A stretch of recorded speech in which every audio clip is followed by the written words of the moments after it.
મિત્રો, હું અલ્પેશ કારિયા આપની સમક્ષ આજે એક વિચાર લઈને આવ્યો છું. જો આપણને મારો વિચાર ગમે તો ધન્યવાદ, અને કદાચ ન પણ ગમે તો સોરી, પણ મારો વિચાર છે અને મારી અભિવ્યક્તિ છે. શું તમને ક્યારે એવો વિચાર આવે છે કે આપણા દેશમાં ગરીબી વધારે છે? શ્યોર, તમે હા જ પાડશો. હવે એના કારણની તપાસ કરો. રીઝન શું છે? બહુ વિચારવાની જરૂર નથી, અને અર્થશાસ્ત્રીઓની દ્રષ્ટિએ જુદું હશે કદાચ. રૂપિયો, ડોલર, આ તે, આયાત નિકાસ. હું મારી વાત કરું છું. આપણા દેશની અંદર ટોટલ સર્વે કરો તો પૈસા તો પુષ્કળ છે. વિશ્વના 20% ધનાઢ્ય લોકોમાં ભારતીય છે. 100માંથી 20% ભારતીય છે. દુનિયાની દ્રષ્ટિએ આપણે પૈસાવાળા છીએ, તો આટલા બધા ગરીબો કેમ છે? જવાબ નથી મળતો ને. આપણા પૈસા ગયા ક્યાં? આપણે તો લોટશોપ કમાઈએ છીએ. જરૂરિયાત કરતાં બચત કરી શકીએ એટલું પણ કમાઈએ છીએ, તો પૈસો જાય છે ક્યાં? આપણો પૈસો મિત્રો ધાર્મિક સ્થાનોમાં જાય છે, ધાર્મિક સ્થળોમાં જાય છે.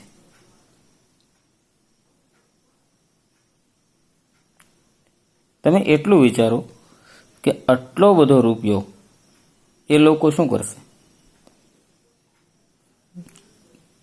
ઈશ્વરમાં શ્રદ્ધા હોવી, પૂજા પ્રાર્થના, ઈશ્વરનું અસ્તિત્વ, ક્યાંય કોઈ શંકા નથી. પણ ઈશ્વરને પૈસાની જરૂરિયાત હોઈ શકે એવું તમે માનો છો? જેણે સૃષ્ટિનું સર્જન કર્યું છે, જેના થકી તમારી પાસે પૈસા છે, એને પૈસાની જરૂર હોઈ શકે? આજે ધાર્મિક સ્થળોના આંકડા જુઓ, એની પાસે જે પૈસા છે, તમને માનવામાં નહીં આવે કે ખાલી ભારતના મોટામાં મોટા 5 ધાર્મિક સ્થળો, એનો પૈસો ભેગો કરો, અડધા ભારતની ગરીબી દૂર થઈ જશે. આ પૈસો એ લોકો પાસે આવ્યો ક્યાંથી? સ્વિસ બેંક આપ્યો, રિઝર્વ બેંકે આપ્યો, ભારત સરકારે ગ્રાન્ટ આપી? આવ્યો ક્યાંથી? મારી ને તમારી જેવા પાસેથી. શા માટે? કેટલાય જરૂરિયાતવાળા લોકો છે જેને આ પૈસાની જરૂર છે. કેટલાય બાળકો પૈસાના અભાવે ભણી નથી શકતા. કેટલાય લોકો સારવાર ન મળવાના કારણે મૃત્યુ પામે છે. કેટલાય એવા પરિવારો છે કે જે નોંધારા છે, જેમને આ પૈસાની જરૂર છે. અસંખ્ય બેરોજગારો છે જેમને આ પૈસાની જરૂર છે. જે લોકોને તમે પૈસા આપો છો, હું ભગવાનને આપો એવો શબ્દ એટલા માટે નહીં વાપરું કે ભગવાન તો ક્યારેય પૈસા લેતો જ નથી. એનો અર્થ એવો થયો કે તમે પૈસા કોઈ વ્યક્તિને આપો છો. એ વ્યક્તિનું જીવન ધોરણ અને તમારું જીવન ધોરણ એકવાર ચકાસી લેજો. જો તમને તમારા કરતાં ગરીબ લાગે, તમારા કરતાં દુઃખી લાગે, તો ચોક્કસ આપજો. મિત્રો, 200 વર્ષ સુધી અંગ્રેજોએ રાજ કર્યું. એનો અર્થ એવો છે કે 200 વર્ષ લાગ્યા આપણને આ વસ્તુ સમજતા માટે કે આપણે ગુલામ છીએ. આજે પણ આપણે ધાર્મિક ગુલામ છીએ. મિત્રો, હિન્દુ હોવ, ગીતા વાંચો અને પછી તમે ધર્મની બાબતની વાત કરો. મુસ્લિમ હોય કુરાન વાંચે, ક્રિશ્ચન હોય બાઇબલ વાંચે. ધર્મ ગ્રંથો કે કોઈ પણ ભગવાન, ઈશ્વર, અલ્લાહ કે ગોડ, કોઈએ એવું નથી કીધું કે અહીંયા પૈસા ધરવા, પૈસા આપો. કોણે શું કીધું એ જુદી વાત છે, અને આ દલાલો જે વાત કરે છે જુદી વાત છે. મિત્રો, આર્થિક અને સાથે સાથે સમય, આ 2 વસ્તુ છે ને, એ આપણો હંમેશા માટે આ ખોટી બાબતોમાં વેડફાઈ ગયો છે. અને મને તો એ વાતનો અફસોસ છે કે 21મી સદીની અંદર હરણફાળ ગતિએ ચાલીએ છીએ આપણે. ડિજિટલ ઇન્ડિયા અને વિચારધારામાં પણ ફેરફાર થયો છે, ઘણો બધો ફેરફાર થયો છે. પણ આ બાબતમાં ફેરફાર ક્યારે થશે? આજે પણ આપણે માનસિક ગુલામ છીએ. તમે ગમે એટલો ખર્ચો કરીને તમારા બાળકોને શિક્ષણ અપાવશો, પણ આ વસ્તુ તમે નહીં સમજાવી શકો ત્યાં સુધી પેઢીઓની પેઢીઓ આ રીતે જ ચાલશે. આના માટે કંઈક કરવું પડશે. ધાર્મિક હોવું અને અંધશ્રદ્ધાળુ હોવું બંનેમાં ફરક છે. હું નાસ્તિક નથી, હું ઈશ્વરમાં માનું છું. અને એટલે જ ઈશ્વર શું કહે છે એ મને ખબર છે, અને એ જે કહે છે એ કરવાનો હું પ્રયત્ન કરું છું.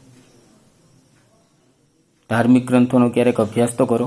તમે જે કરો છો એ ઈશ્વરને ગમતું જ નથી, પણ કોઈકે કીધેલું છે જે તમે ફોલો કરો છો, અને તમે બીજાને કહેશો એટલે એ ફોલો કરશે, તો ચાલ્યું આવશે. જે લોકોનો સ્વાર્થ છે એ લોકોનો સ્વાર્થ ચાલશે. તમે જેને પૈસા આપો છો એ શું કોઈ ગરીબ વિદ્યાર્થીઓને મદદ કરે છે? ગરીબ દર્દીઓને મદદ કરે છે? લાચાર નિરાધાર સ્ત્રીઓને મદદ કરે છે? વૃદ્ધોને મદદ કરે છે? ના. અને આવા લોકોમાં ઈશ્વર નથી.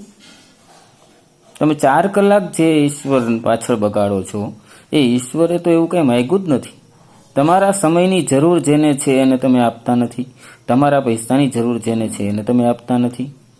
ખોટી જગ્યાએ વેડફો છો અને તમે પાછા એમ કહો છો કે તમે ધાર્મિક છો. શું તમને લાગે છે કે ઈશ્વર આનાથી ખુશ થશે? કમસે કમ તમારી આવનારી પેઢીને તો સારી સમજ આપો. આજે મોટા મોટા ધાર્મિક વડાઓ છે એ અડધા જેલમાં છે અને અડધા એસી કારમાં ફરે છે. પણ એ જેના કારણે એસી કારમાં ફરે છે એ લોકો પાસે મોટરસાયકલ પણ લોનથી લેવી પડે છે. વાય? શા માટે? શ્રદ્ધા હોવી જોઈએ મિત્રો, અંધશ્રદ્ધા નહીં. આપણે લોકલ ટ્રેનમાં મુસાફરી કરીએ છીએ એનું એક જ કારણ છે કે આપણે આ બધી બાબતોમાં વિશ્વાસ કરીએ છીએ.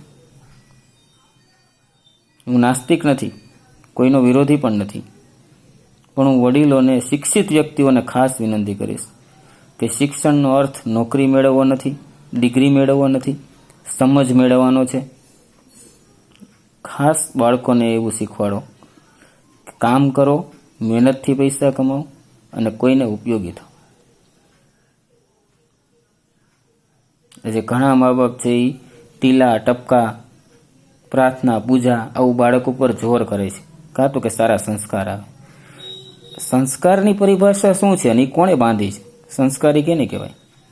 4 કલાક પૂજાપાઠ કરે, ટીલા ટપકા કરે અને પછી ગમે એને હેરાન કરે, કંઈ ખોટું કરે, ગેરકાયદેસર કામ કરે, પાપ કરે તો એનું ઢકાઈ જશે. કાં તો કે સંસ્કારી છે, સવારનો પૂજા કરે છે. જે માણસ કોઈ દી મંદિરે નથી ગયો પણ 50 જણાને સાંજે મદદરૂપ થાય છે તો એને સંસ્કારી નહીં ગણે. કાં તો કે મંદિરે કોઈ દી ગયો જ નથી. સંસ્કારની વ્યાખ્યા જ ખોટી છે મિત્રો. અને દરેક વસ્તુ તમે નક્કી કરો, સ્ટડી કરીને નક્કી કરો. વચ્ચે એજન્ટ ના રાખો. કોઈ ધર્મને સમજવું હોય, કોઈ સંપ્રદાયને સમજવું હોય તો એના માટે તો એ સંપ્રદાયના વડા, એ ધર્મના વડા જે ભગવાન છે એમણે પોતાની વાતો કહી છે ને એ લખેલી છે. Just read it. તમે એ વાંચતા નથી, તમને એનો ખ્યાલ નથી. એનો લાભ એવા લોકો લે છે જે આના થકી ચાલે છે. Please, I want to revolution. અને મને આશા છે કે તમે સૌ એમાં મને સહભાગી બનશો. Thank you. કોઈને ખોટું લાગ્યું હોય તો સોરી, ગમ્યું હોય તો થેન્ક યુ, અને કોઈને ગમે કે ના ગમે હું મારું કામ ચાલુ રાખીશ. Thank you.